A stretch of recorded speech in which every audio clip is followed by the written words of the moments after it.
تو به شفافی شبنم روی برگا، من مثل برگ زردی که میفته از درخت.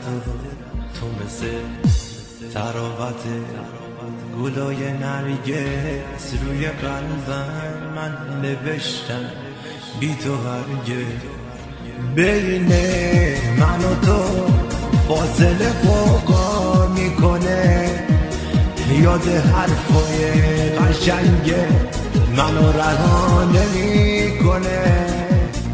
تو منو گذاشتی رفتی توی روزگار وحشی، توی کوچه های غربت دنبالم حتی نگشتی.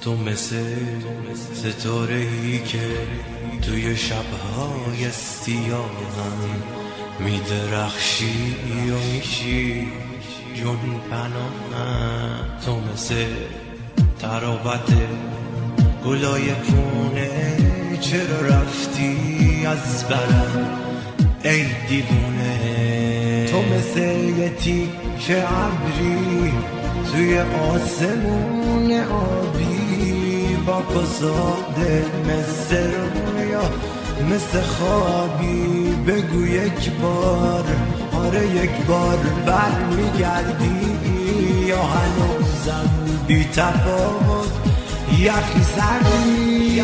بین من و تو فاصله قوقا میکنه، یاد حرفای قشنگ منو رها نمیکنه.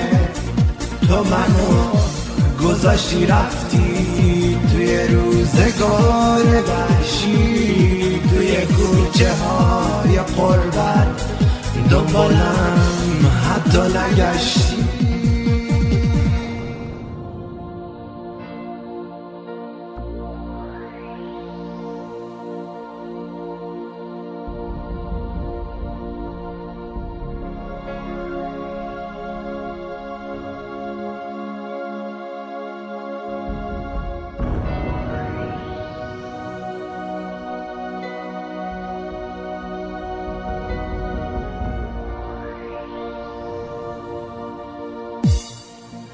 بین من و تو فاصله قوقا میکنه، یاد حرفای قشنگ منو رها نمیکنه.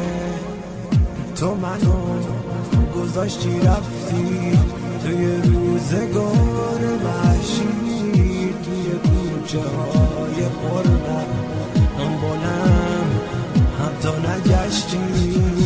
بین من و تو فاصله قوقا میکنه، یاد حرفای قشنگ منو رها نمیکنه. تو منو گذاشتی رفتی توی روزگار وحشی، توی کوچه های غربت دنبالم حتی نگشتی.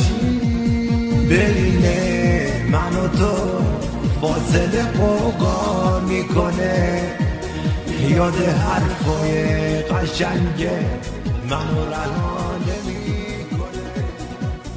تو منو گذاشتی رفتی توی روزگار وحشی، توی کوچه های غربت دنبالم